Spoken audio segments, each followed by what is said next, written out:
afternoon, you're watching ABC News. This is ABC Midday, and I am Peggy Nyakwa Bano. Coming up in the next hour. The New Patriotic Party is set to officially launch its revised constitution today at the party's national headquarters in Accra. We will be live there for updates.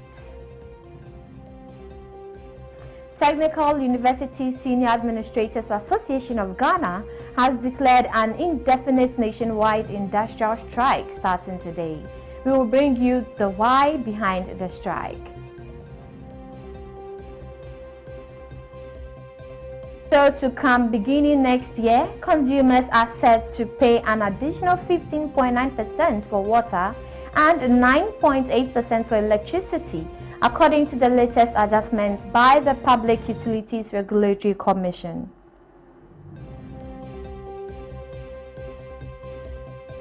In business, Ghana's inflation rate has dropped for the 11th consecutive month, easing to 6.3% in November 2025 from 8.0% in October.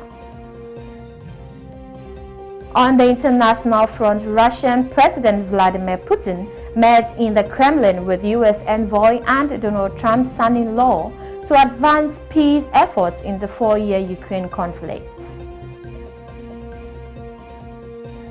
Stay with us, we have details of this and more coming up shortly.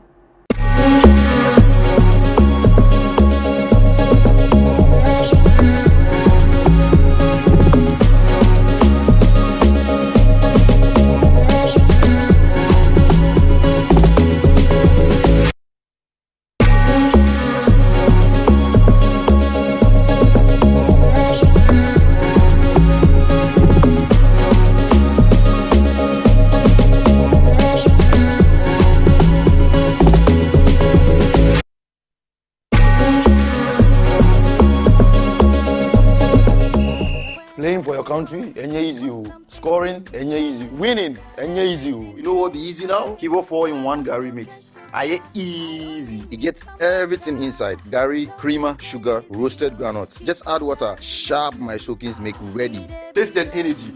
Made easy. I'm a match winner, but the real champion is Kibo 4-in-1 Gary mix. Champion taste. Also available strawberry, coconut, and chocomore. This advert is FDA approved.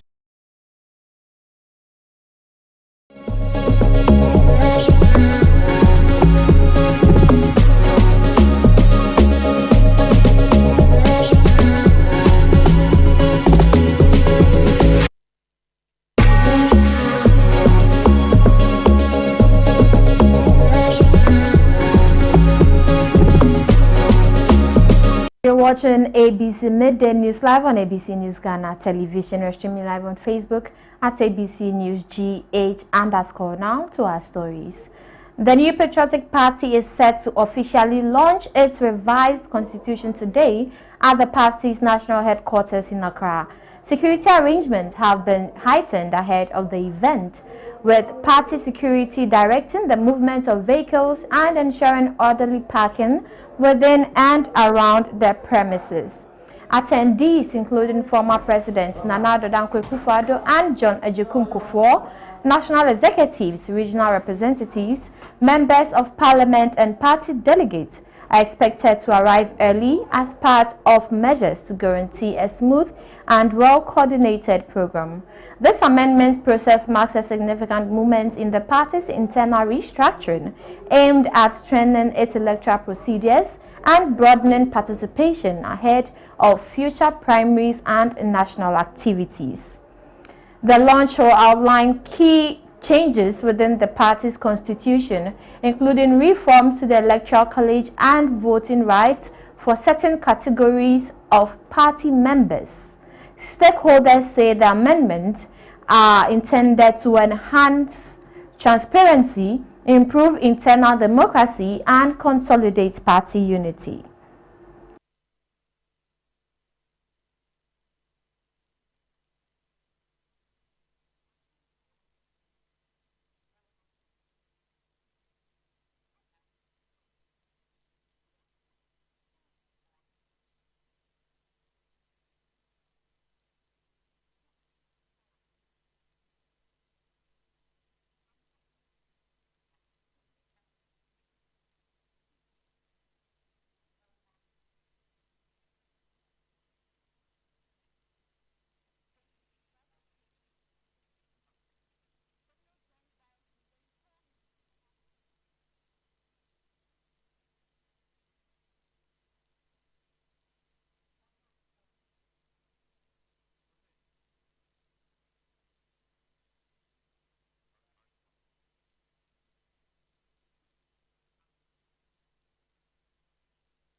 Joining us live from ground is ABC News' reporter Khadija Isifu to give us updates ahead of the launch of the revised constitution of the New Patriotic Party. Hello Khadija, can you hear me? Hi Peggy, I can hear you. Good afternoon. Right. What can you report from grounds? All right, Peggy, over here at the party headquarters of the New Patriotic Party, the launch of the party's constitutional amendment has begun. At the moment, Professor Michael Quay has taken his seat as well as members of parliament and former members of parliament.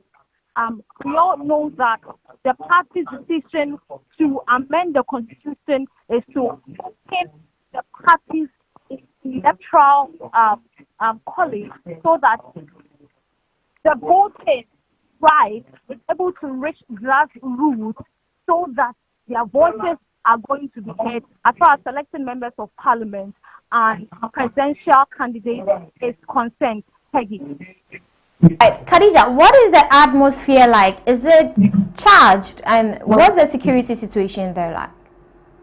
Right, over here, the security arrangement is one that is very organized in the sense that the party security has ensured that cars are being parked well, people are safeguarded, and members of the political parties are seated nicely and attend. Peggy, the situation here, the atmosphere here is charged with patriotism for and the love of the party. Peggy, the delegates here are saying that they are happy that the new constitution has included grassroots for them to be able to take as a key decision making.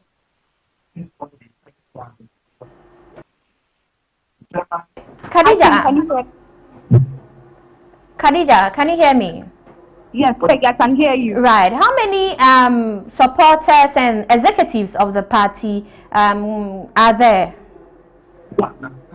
So far, we've seen the General Secretary of the political party, Justice Frimpong Kodria. We've seen Anabi, the youth organizer, as well as other party executives. We are seeing delegates from the various constituencies. At the moment, there are about 100 of these party executives as well as constituency executives and regional executives at the premises of the NPP party headquarters. All right. Have you seen the former presidents, Nana Addo Dankwa Akufo-Addo and John Agyekum Kufuor there as well? The former presidents, Nana Akufo-Addo and John Agyekum Kufuor, are yet to arrive at the premise, but currently the former running mate for the New Patriotic Party, Matthew Opoku Prempeh, is seated among the executives of the party. All right. Now, have you seen or engaged some of the candidates in the party's primaries? At the moment, the candidates from the candidates for the presidential candidates have not yet arrived. We've not seen former Vice President Baumia. We've not seen Kennedy Japan. We've not seen Rani Champo and the rest here. But we have seen few members from their camps. They are seated, and at the moment, the General Secretary of the party, the New Patriotic Party, is delivering a speech. Right. Khadija, what is the sentiment like? You mentioned that these candidates for the presidential primaries are there. What is the sentiment like? Are they enthused about this new constitution? Do they believe that this constitution is going to bring good results as it's intended to? At the moment, we've not been able to engage any of them to find out what they think or feel about the recent amendments of the constitution. But we are hoping to engage them once the program is getting to the end. Yeah, hopefully we'll engage them and then find their thoughts on that. Right, Khadija, thank you for your report. That was Khadija Isifu reporting live from the grounds where the launch of the constitution, revised constitution of the new patriotic party is underway. We will be bringing you more news from there, so stay tuned. Now, away from that, the Minister of Health, Kwabena Minta Kando, has expressed concern over the refusal of new posted doctors to report to their duty stations and has given them 1 additional week to do so. Mr. Kando confirmed that initial reporting rates are not encouraging, with data indicating a national crisis where 7 out of every 10 doctors posted to assigned regions have not reported. The statement comes amid alarming figures showing the regions in critical need of personnel, such as the Upper West and Upper East, recorded 0 reported cases as of last Friday. From the update that regions like Upper West and Upper East are recording 0 as at Friday, we will give them additional 1 week to appeal to them to report to their various facilities where they have been posted, after which we will do what we call validation. Unfortunately, there's no way we are going to change anything here, unfortunately. And so we will give them 1 more week to report to their various health facilities, whilst we are also engaging the stakeholders in their respective districts, regional ministers, members of parliament, DCs, chiefs, to facilitate their stay in their district to be able to give up their best. We have started that myself, engaging them. And so government will also look at how we can incentivize them to give up their best in these districts where they have been posted. I believe, and I have the strongest conviction, that our wonderful medical doctors will respond to this call. I thank you for the opportunity. Nearly 50% of all medical doctors we have in this country in Greater Accra alone. Still on health-related issues, Chief Executive Officer of GIFEC, Tanko Rashid Computer, has described the controversial contractual agreement with Zipline for the delivery of medical essentials to hard-to-reach areas as a complete rip-off for the country. Speaking on ABC in the morning on the issues, he bemoaned that the agreement raises questions of deliberate overbloating of the contract and shortchanges the country for the benefit of a few individuals. He warned that the government would go after the corporates after a thorough investigation into the agreement. You cannot be paying a company over $500,000 US a month and think that Ghanaians should fold their arms and allow such a rip-off to get away with it. No, that's a complete rip-off. You have been paid over $500,000 US monthly for you to be carrying condoms around the country. Is that how they do digitization? That was the kind of thing they were doing. Are you surprised their investigative bodies are chasing them left and right? The former administration officials. You cannot dissipate state funds like that. Over $500,000 monthly, not even a year, monthly. This is what they take. And come and tell you that they are carrying essential medical commodities to rural areas. Meanwhile, they are carrying condoms. That is what we are talking about. This is the kind of money these people sunk into this Zipline thing. And then so we should hold our horses. We are going to make sure that every dime taken by these people, which is not supposed to be, we will collect it back. We are not going to allow it, because what is happening is that, yes, we want to make sure that our rural areas, the communities, hard to reach areas, they have the best of health service delivery. But you cannot do this under the disguise of providing them good health services to rip off the country. And that is what we are fighting. That is what we are talking about.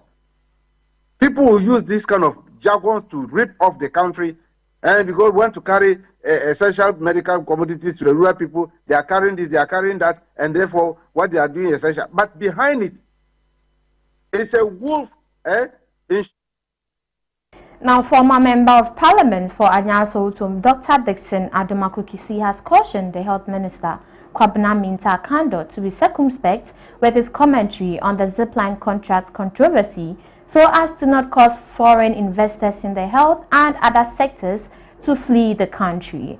Speaking on ABC in the morning, the former MP noted that the minister's posture and comment could be injurious to Ghana's health sector, which requires substantial investment. I would push that we carefully, and that's the word, carefully get the right people without emotion and without looking at just campaign promises, and assess this objectively in how it plays a role in our SDG ratings, in how it plays a role in how technology is advancing healthcare in Ghana, which is a third world middle-income country. So we need to be very mindful. If not, we will be making steps backward in terms of our healthcare delivery instead of advancement all the time. So these are my key first observations about it. First, as an issue, it can be looked at, like I said, by way of review, but that is a whole different discussion. And I think largely Minister of Health needs to tone down a little bit. You know, there's some administrative executive decisions that I think that if we wait and assess and do the forensics before we come out, it might help us, because investor confidence, investor relations are very important for the country as a whole. I would push that. Now, the Technical University Senior Administrators Association of Ghana has declared an indefinite nationwide industrial strike set to commence on Wednesday, December 3, 2025.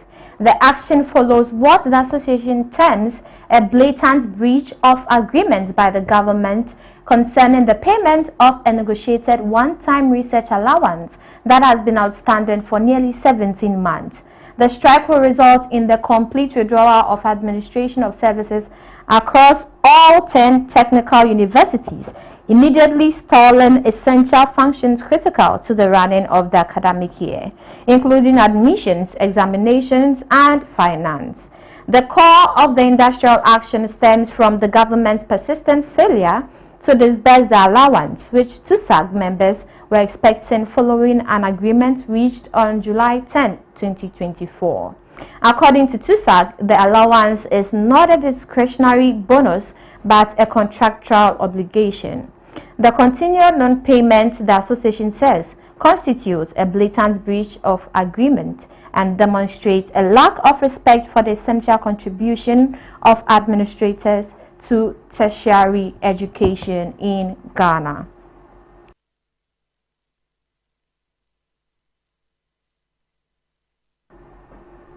Joining us on the line is the chairman of TUSAG at the Tamale Technical University, Mohammed Matawakilo Zakaria.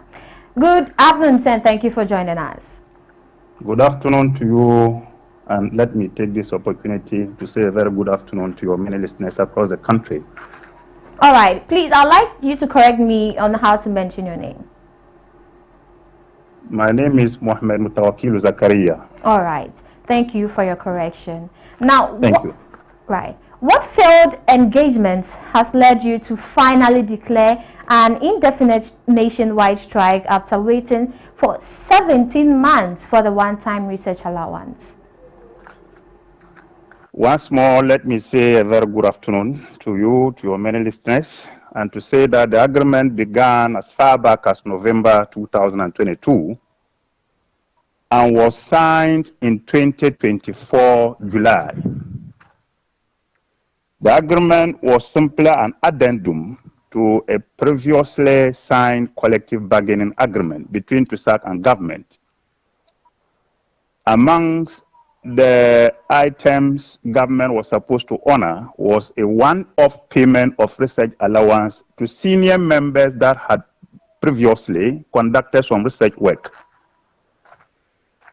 Because government previously in an administrative fiat suspended the conduct of research allowance by senior members for purposes of, being promoted to various ranks in the public university architecture. We signed the agreement in July, I think 10th July or so, and on 31st July 2024, government through the Ghana Tertiary Education Commission requested data from all public universities. The data was supplied, and since then it's been back and forth. We have engaged them severally. Government, through the GTEC, let me say, is acting in bad faith. And so it becomes necessary and compelling for us to take the action we have taken today. Thank you. All right. Now, with administrative services fully withdrawn, critical functions like admissions, exams, and finance will halt. How do you respond to the concerns that these students may suffer the most as a result of this industrial action? We will only request the students to bear with us. That is why I earlier on indicated that it's become necessary and compelling. We didn't want to get to where we are today. We have engaged government severally to pay that allowance. And like my president rightly pointed out, it is a negotiated agreement. We are not coming wanting sympathy, not at all. So the students may have to cooperate with us. That's the only thing I can say. But for now, all services relative to admissions, HR, general administrations, audit, finance have been withdrawn completely. Now, what immediate actions or commitments from the government would be required for you to suspend or end the strike? And is the association open to emergency negotiations?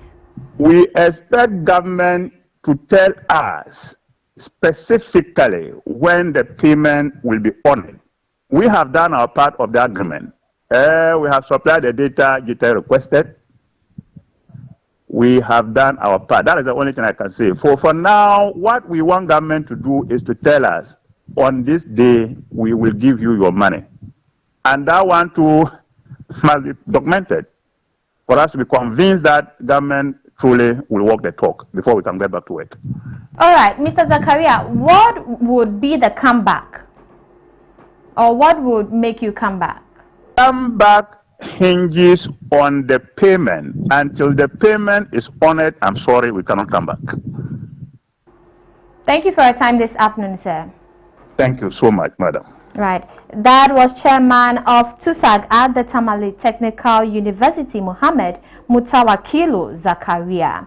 Now, in more news, the Public Utilities Regulatory Commission has announced upward adjustments to electricity and water tariffs following the completion of its 2026-2030 multi-year tariff review.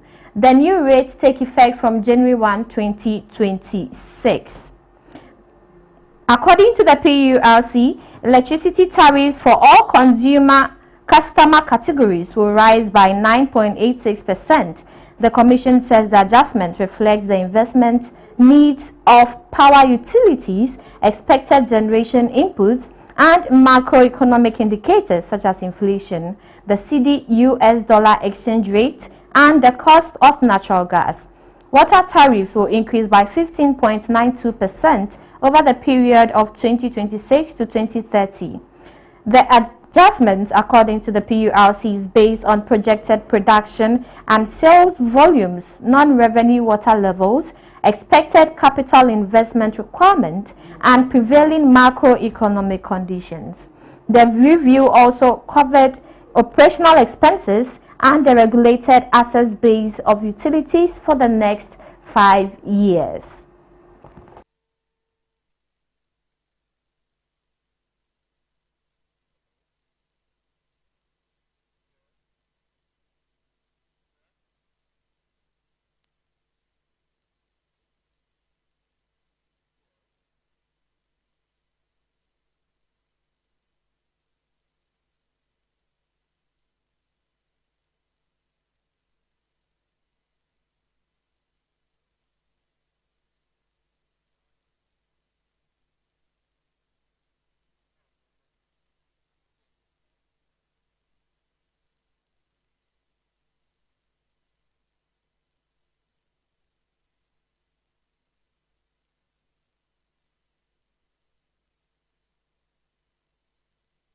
We'll be bringing you more conversations on this later, but away from that, the Ministry of Foreign Affairs has announced that attendees of the 2025 Diaspora Summit will be issued free visas ahead of the event, which is scheduled for December 19 to 20, 2025 at the Accra International Conference Center. In a statement issued on Tuesday, December 2, the ministry said this fulfills an earlier commitment made by Foreign Affairs Minister Samuel Okudzeto-Ablakwa during the summit's media launch. The free visas are meant to encourage attendance by Africans and people of African descent, supporting the summit's goal of strengthening collaboration and fostering development partnerships. Interested participants are advised to obtain their visas from the nearest Ghanaian embassy, High Commission, or consulate before traveling. Online registration available at the summit's official website closes on December 8, 2025. The ministry also listed countries whose citizens can enter Ghana without visa due to existing reciprocal agreements. Visa-free entry applies to nationals of several countries across the Caribbean, Africa, and beyond, including Barbados, Kenya, South Africa, Jamaica, Rwanda, Morocco, and others. In addition, holders of diplomatic, official, or service passport from countries such as Brazil, China, Germany, Turkey, India, and the UAE also have exemptions.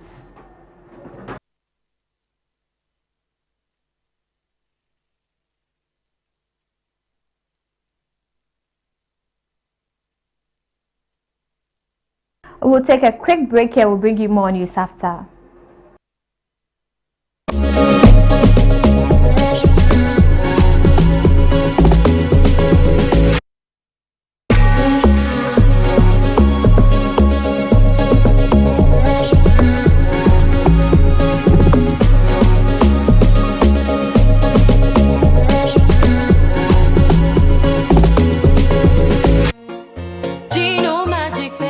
Magic pepper and onion, a delicious tomato mix with tomato, pepper and onion. No grinding, no blending. Ya yenini na da da da. So pa mediane no abe. Come on, Gino, do your magic. And papa no kunu abe fi.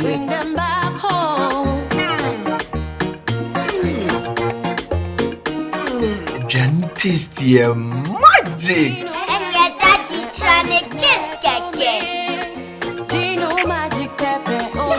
Gino Magic Pepper and Onion. The magic that brings them home. This advert is FDA approved.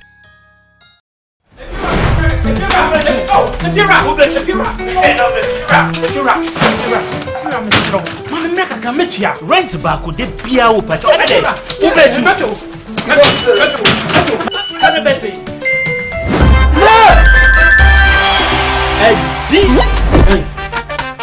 Come on, let me see what. Hey, wait, this guy. My friend, see before. It's the Telecel Too Much Money promo. Win cash daily, weekly, and a grand prize of 1.2 million Ghana cedis. Just reload or buy a bundle with Telecel Cash to earn points and stand a chance to win big. Dial *500# or visit the Telecel Play app to obtain and start winning in the Telecel Too Much Money promo. Terms and conditions apply. This promo is regulated by the NLA on the Caritas Lottery platform. When is campaign? If you're a baby, many schedule no. If you know, meto etiaka. Inti ene, uno ba no mpe baby amobeda. Oh no abeka. You did too much money. No matter. Telecel, connecting energies.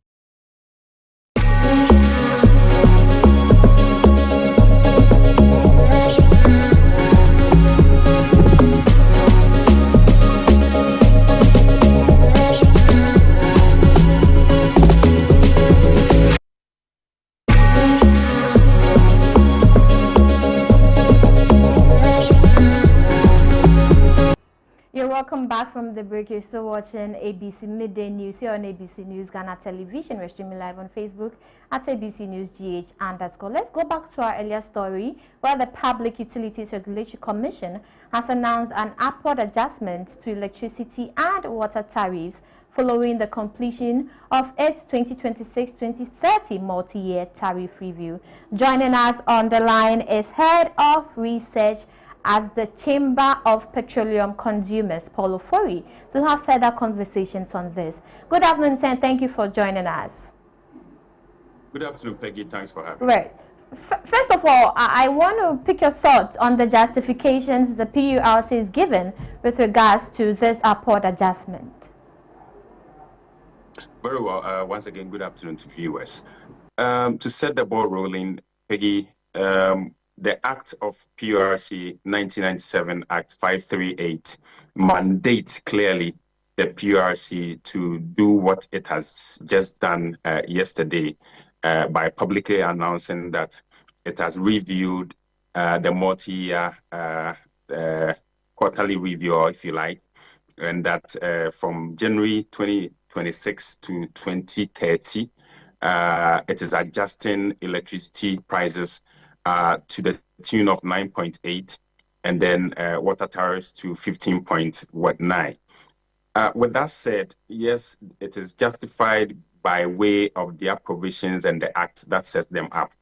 That notwithstanding, let's look at the factors, if it's the way to go, whether the factors are really rooted in law to be able to justify their claims. One, it is that the inflation rate has moved from 23% from January to now somewhere 6 to 8%. Let's look at also the exchange rate CD-dollar relationship. The beginning of the year, we're doing some 15.5, CDs to a dollar. It's now around 12.5, sometimes even 11.5. And then you look at the hydro mix, you see that largely we are using more of natural gas than the liquid fuel, which was the case. And so if you ask me whether there is any justification, as much as, yes, in terms of water, these two utilities are important, I'm afraid we cannot say same for ECG. However, water is okay because of the distraction we have caused to the treatment plants across the country. But when it comes to ECG, I'm afraid there's really no justification for the tariff adjustment. Mind you, in support of the operations of ECG, we are also paying or asked to pay 1 CD to buy liquid fuel to power the thermal plants. And so if you ask me in terms of the ECG, I'm afraid I cannot support the tariff adjustment. However, the water treatment need to be supported. You recall that because of the distraction we've caused to some of these water treatment plants, the Ghana Water has had to increase, the volume of the treatment materials needed to treat the water. And so they need these tariffs in order to be able to provide the services that the average Ghanaian needs. That notwithstanding, there's still more to be done, especially with their operational inefficiencies. There are some gaps in there that needs to be corrected. Okay. That way they will become a bit self-sufficient. All right. Hi. All right. Paulo Fori, now let's take a look at the impact. With electricity tariffs set to rise by 9.86% starting January 2026, how do you anticipate this will impact overall energy costs for households and industries? Now, especially given the increasing reliance on thermal generation, as you mentioned. So let me state that indeed it's going to affect every sector of the economy. Mind you, when PRC announced this yesterday, it stated categorically that there are no exemptions for this tariff adjustment.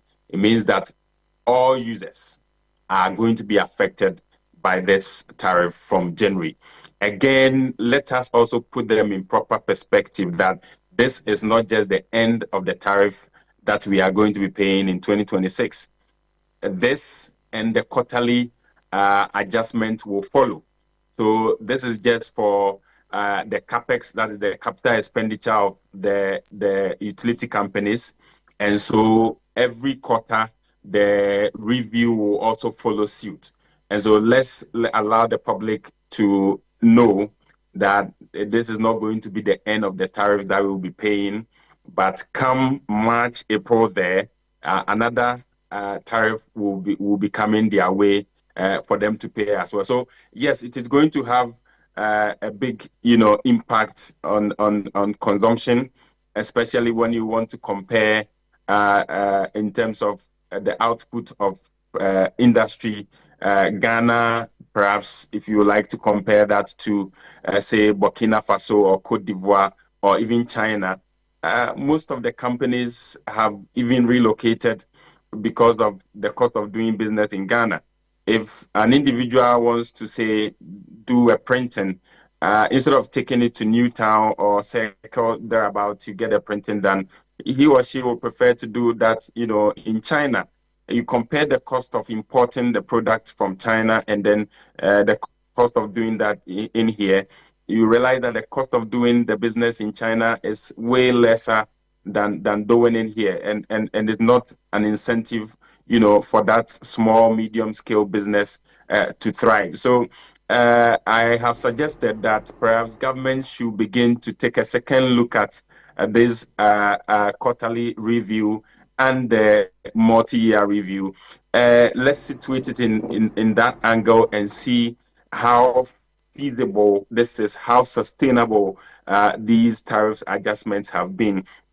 And to a large extent, you realize that neither of these adjustments or tariff reviews have been, sustainable. They are just not the way to go.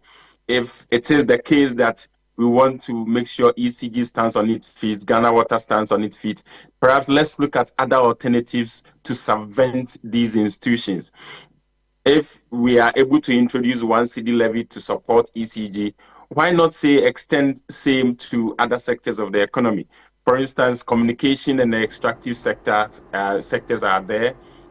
We can impose, say, 50 pesos, 30 pesos, to support the operations of these utility providers. All right. That way, we know that Okay, so we are constrained by time, so I would like to ask my final question, but we'll come to you for more conversations on this. Now, the PURC has projected an increase in the weighted average cost of gas. How realistic is this projection, and what implications might it have on fuel prices and power generation costs?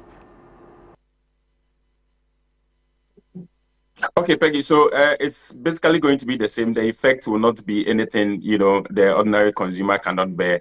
It's just going to be the same. I have stated earlier on that if you compare liquid fuel to natural gas is way cheaper, than using liquid fuel to power.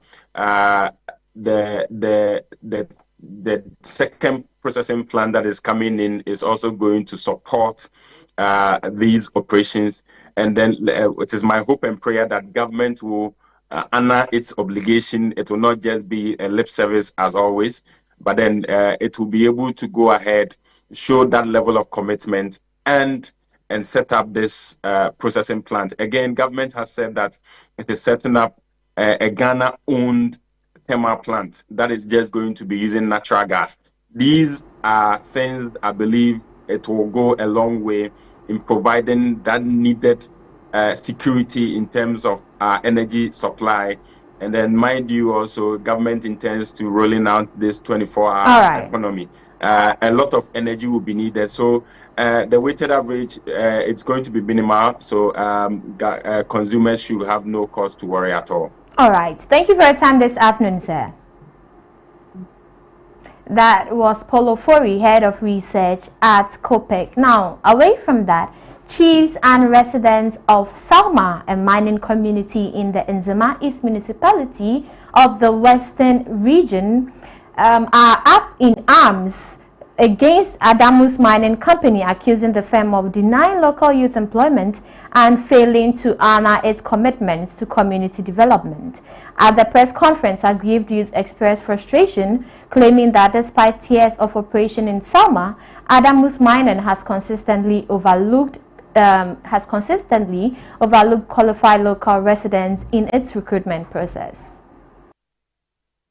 company ni nyana bi say obaboy njinka bomodin pe baby kakra ama yenso ye fa say kuruman no ye ni di ho company by 16 years ye no mo atwe ebi ma otu ani hwe picture gugu a nsuo tatam omo nya adwuma wo mu omo agya didi awie na nsuo tatam anya de omo bi wie kro omo kata so di yesre mo sama bam de momoden amonye yemoa ko benefe na adamus no kranya meanim omo ne ntini yi kwa mutu ye den sente me kan sa no say since mutu free o site you call no site 16 good years ni 13 good years you who adia ana mantan kan amaye de abokro no ya play dabi ebi no ya fo no nchen adwuma samba omo mfaye ihu de ndi yase se ne be ya asumje be ba no se sia no mantan kan no ya chance dan ya say ye bola ye bohos na de bebre or how bebre na koso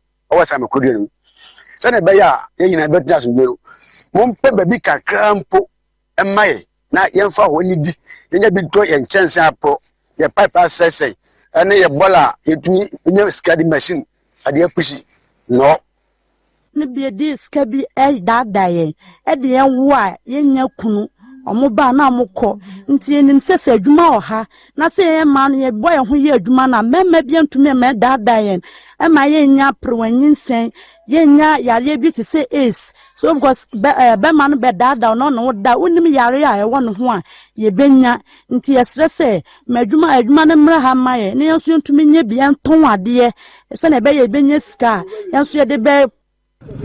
Nobody work day here. Yeah, except our Galamsey. No work. Our Okada drivers, every day won't get accidents. No any public work. Water, our commercial by everything be poor about everything here. Our toilets, no everything be poor, everything they here for this town. To get at the most on this town, they can't help us.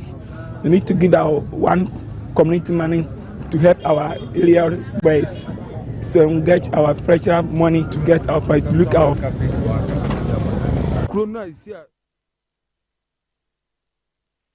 Up next is business news.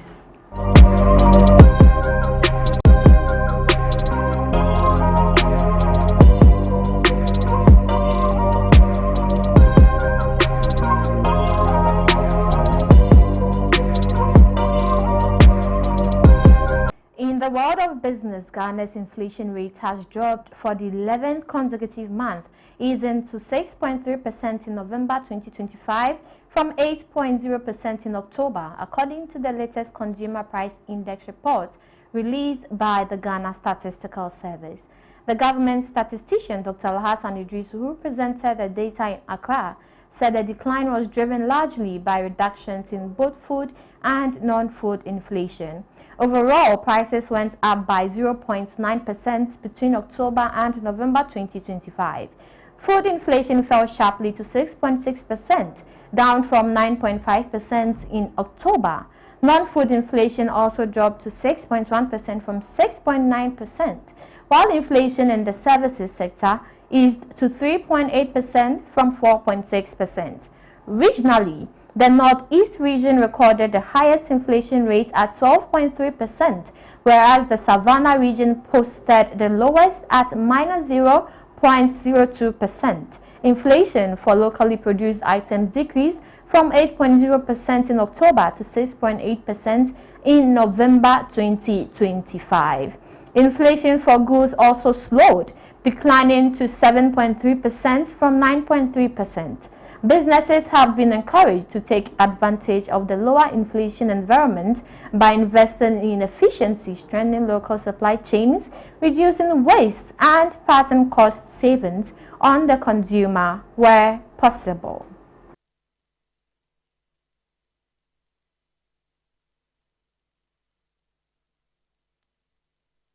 Still in business, foreign direct investment into Ghana hit $378 million in the third quarter of 2025, with the manufacturing sector maintaining its lead as the country's top investment destination, according to new data from the Ghana Investment Promotion Center.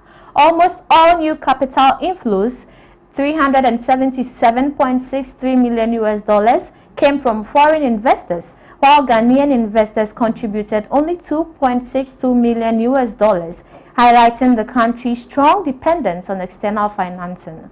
Initial capital transfers for the quarter totaled $13.06 million. Out of 53 registered projects, 41 were fully foreign-owned, valued at $371.18 million. The remaining 12 were joint ventures worth $6.45 million.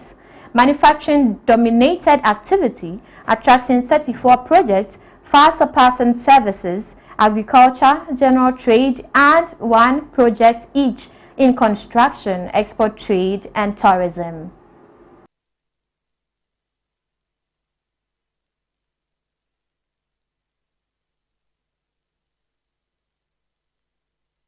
That's all for business news. Up next is sports news.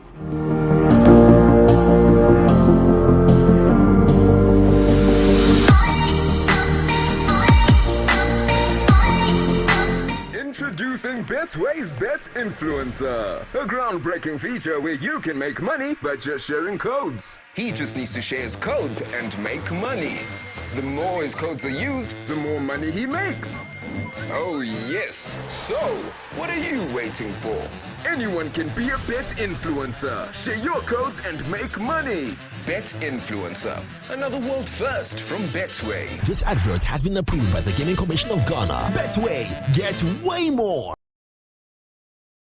Imagine a sport without rules, a game without passion, an arena without chance. What drives the champions? What fuels the rivalry? What separates the winners from the rest in the world of sports? On the show, we shall start by interrogating your athlete's health matters with expert insight from our renowned medical professionals, providing you with actionable advice and cutting-edge knowledge to prevent injuries and optimize performance. Then we'll connect you to the talking points where we'll bring you the big names, the famous faces, and leading voices on our radar in the world of sports for a lively conversation and diverse perspective. Eugene Soti, your chief data guy on the talking point. On the African Tracker, I'll break down the performance of your favorite African players abroad, scrutinizing every detail and exploring the nuances and rules governing the game.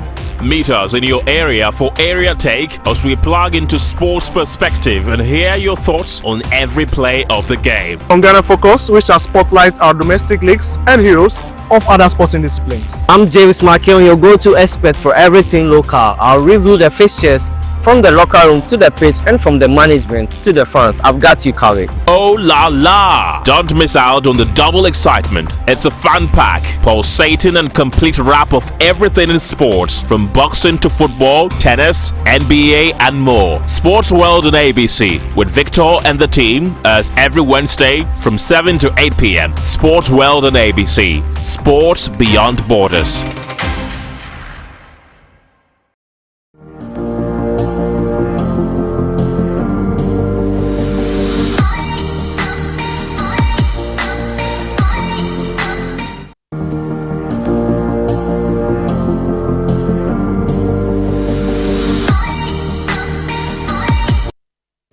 Hello there, good afternoon. Welcome to the sports segment and the media news. I am Eugene Oforisoti.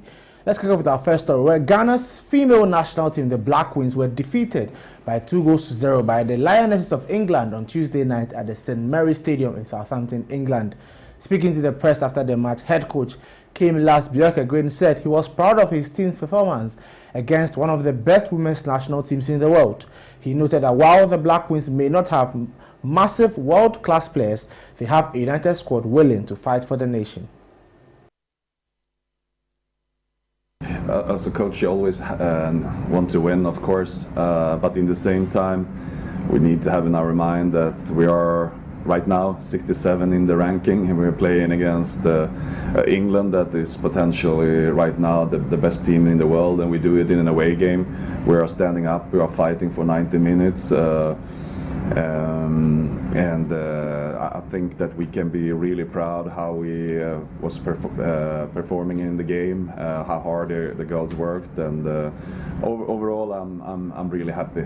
We need to remember that we're working for Ghana. It means that we can't sign new players. We need to have a Ghanaian player in our team. So it's not so easy, but I do think. So that was Black Queens head coach Kim Lasby speaking there. Now let's head to the English Premier League, where Chelsea travel to Eland Road tonight to face Leeds United at 8 p.m. as the Blues look to bounce back from their 1-0 draw with Arsenal at Stamford Bridge last weekend. Addressing concerns that his team lacked intensity when playing mid-table sides, Chelsea's manager Enzo Maresca explained that it often comes down to how these opponents set up tactically. Enzo Maresca also confirmed that starman Cole Palmer is fit and available to start against Leeds United. No, probably it's also the way the other team try to defend against us. Again, when they try to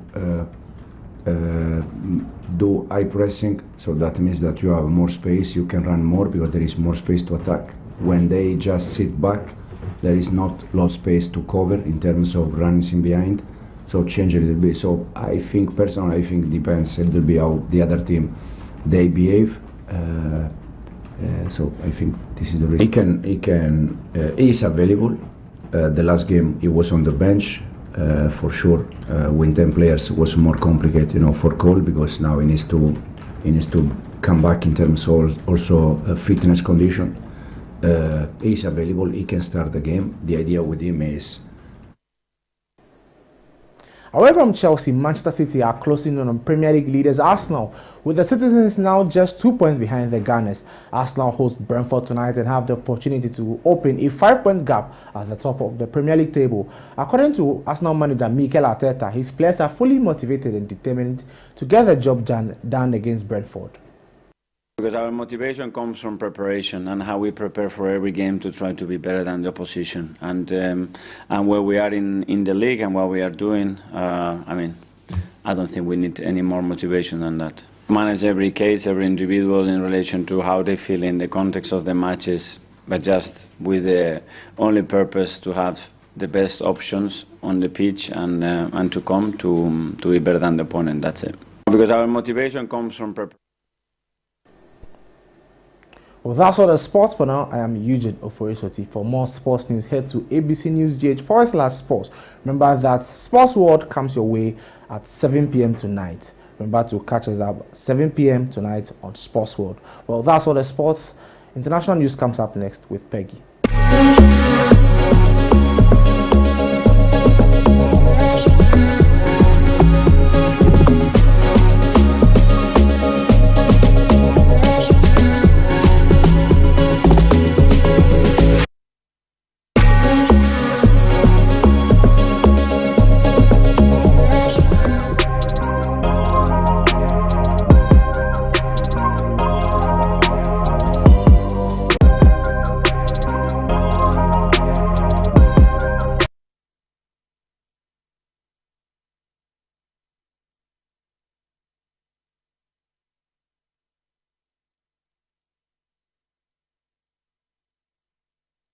You're still watching Midday News here on ABC News Ghana television. On the international front, a new surge of violence in northern Mozambique has driven nearly 100,000 people from their homes in recent weeks, deepening an already severe displaced crisis. Armed groups linked to the Islamic State have raided several villages, torching homes and attacking civilians, particularly in Nampula province. Schools, churches and open spaces across Nampula are now overcrowded as newly displaced families arrive in search of safety. This marks the fourth major influx of people fleeing conflict in recent months, placing further strain on the host communities that are already struggling with limited resources. The ongoing insurgency centered in Cabo Delgado since 2017 has uprooted more than 1.3 million people to date.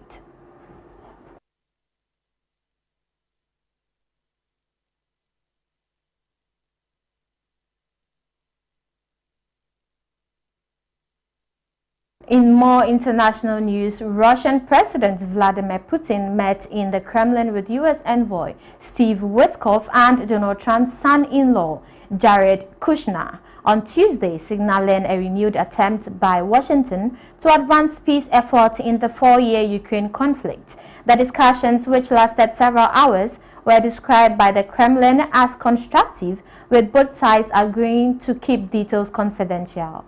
The meeting followed recent talks between U.S. officials and a Ukrainian delegation in Florida, where Washington indicated that progress had been made, but further negotiation was required. It comes amid controversy over a U.S.-backed peace proposal that previously included concessions heavily favoring Moscow, such as Ukraine relinquishing the Donbas region and abandoning its NATO ambitions. Negotiators have since suggested revisions to the plan, though the updated terms remain unclear.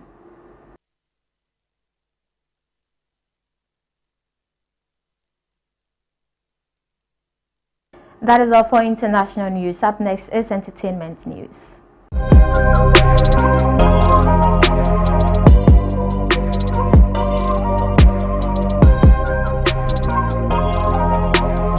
In entertainment, Kofi Kinate's new song, Have Mercy 2, featuring Sarkodie, is already making waves just a day after its release. Many music lovers have taken to social media to share their excitement, praising both artists for delivering a powerful collaboration. Fans say the blend of Kinate's smooth storytelling and Sarkodie's sharp rap makes the song enjoyable and easy to replay. Some people describe the track as a masterpiece and a song for the year. Videos of fans dancing and singing along are spreading fast on TikTok, Instagram, and Facebook. Because of the strong reaction, Have Mercy 2 is now trending across several platforms. Music charts, blogs, and radio stations have also picked it up.